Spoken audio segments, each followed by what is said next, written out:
All right, students. So let us continue our discussion on justifying circumstances. We have already discussed the first three: self defense, defense of a family or relative, and then the third one is defense of a stranger. So you are now familiar with the elements of each of these justifying circumstances. Now let us move on to another justifying circumstance, which is the avoidance of greater evil or injury. Now, what are the requirements? It states in our revised penal code, it is stated there that any person or the following elements are the requirements for any person to um, assert that he was only doing or avoiding a greater evil or injury. That's why he or she has to resort to that particular action. So the following elements must be present. Number one, that the evil sought to be avoided actually exists. Okay. Second, that the injury feared be greater than that done to avoid it. No, forgive the spelling here. Okay. And then the third one is that there be no other practical and less harmful means of preventing it.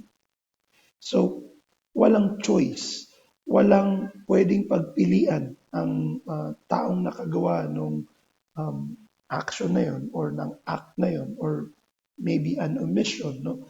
Because there is that particular evil or injury that will be caused, no, kung hindi niya gagawin yung particular act that is being penalized for. Okay,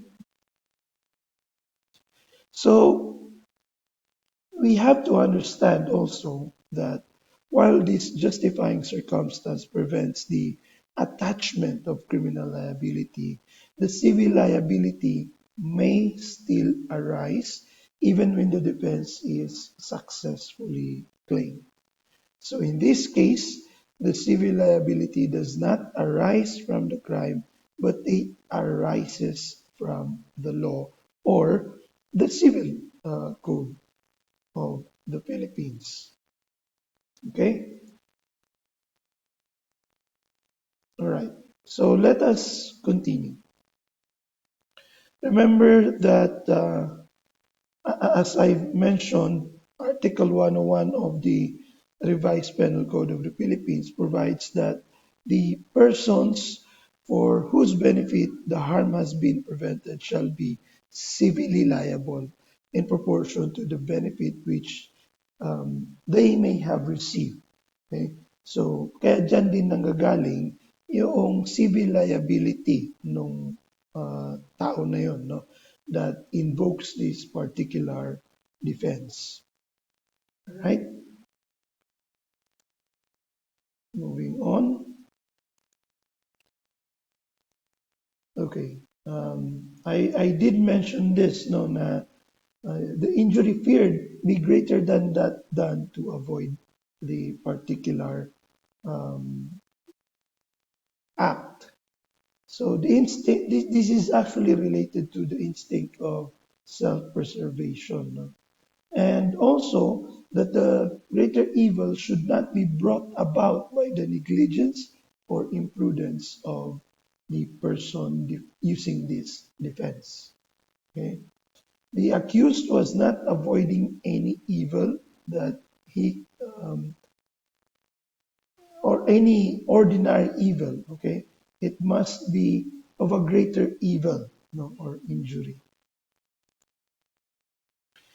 Now, another defense, justifying defense or circumstance, is the fulfillment of a duty or a lawful exercise of a right or office. Okay? What are the requirements? The following elements must concur. or must be present, okay, that the accused acted in the performance of a duty or in the lawful exercise of a right or office. Okay. Any person who acts in fulfillment of a duty or in lawful exercise of a right or office can invoke this as a defense. Second element, that the injury caused or the offense committed was a necessary consequence of the due performance of duty or the lawful exercise of such right or office. So it must happen in the pursuit or when a criminal in the pursuit of his function or uh, fulfillment of his duty. Halimbawa, yung uh, hot pursuit, no? Or when a criminal refuses to surrender, ayan.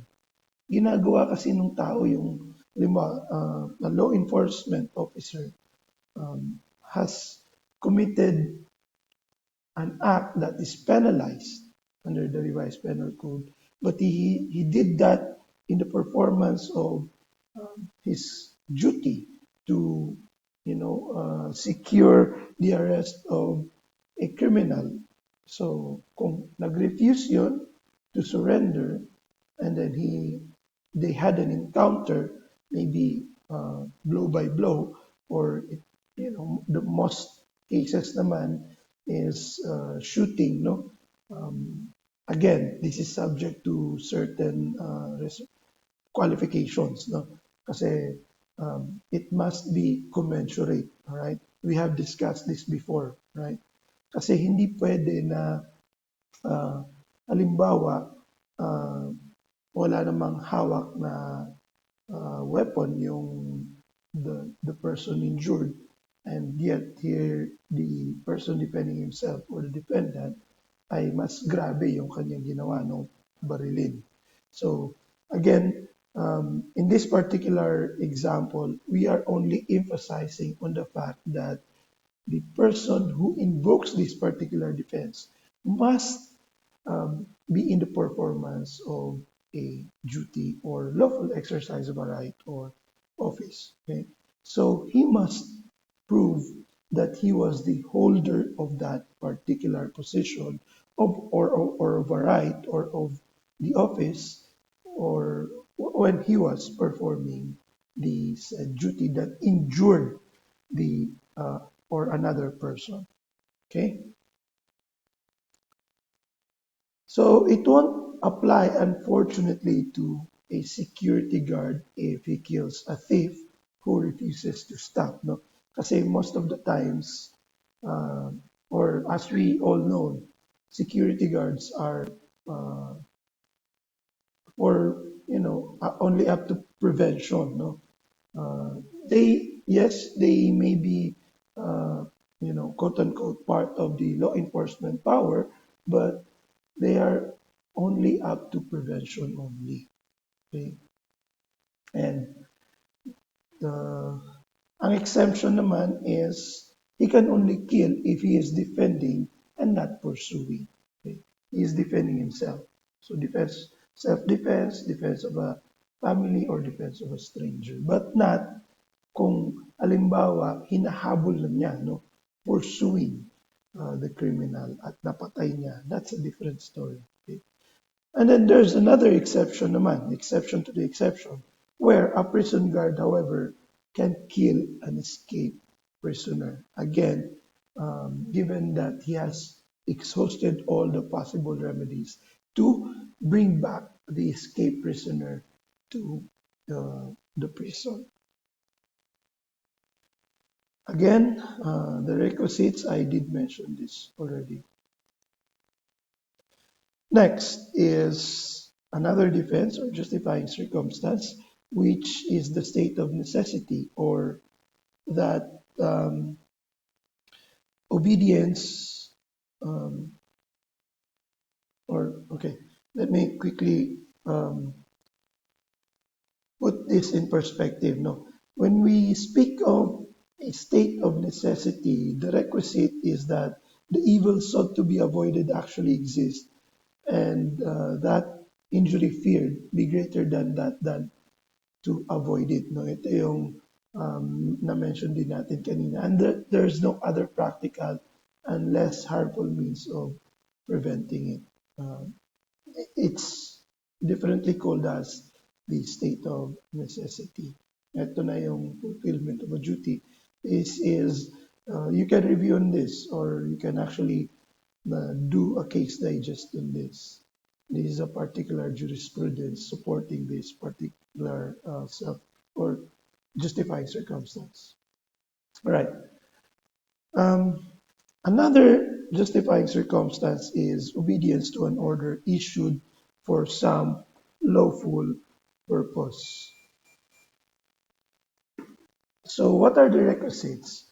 One is that there's an order that has been issued by a superior, and that particular order is issued for a legal purpose, and the means used to carry out such order is lawful. It must be lawful. No? That the means used by the subordinate to carry out the said order should be lawful. Importante yon.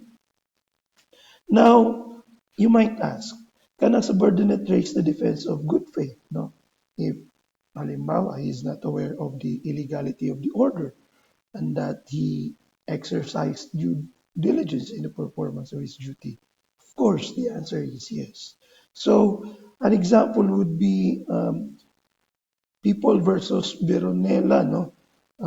Or Veronilla, when a soldier acted upon the orders of superior officers, which he, as a military subordinate, could not question and obeyed the orders in good faith without being aware of its illegality. And of course, he insisted that without any fault or negligence on his part, kaya he should not be liable because he had no criminal intent and he was not negligent. Okay? So these are the important justifying circumstances that you need to memorize by heart, no? Para lagi nyo itong tatandaan na pwedeng i-invoke ng defendant or any accused. So later, on another session, we will be discussing the exempting circumstances.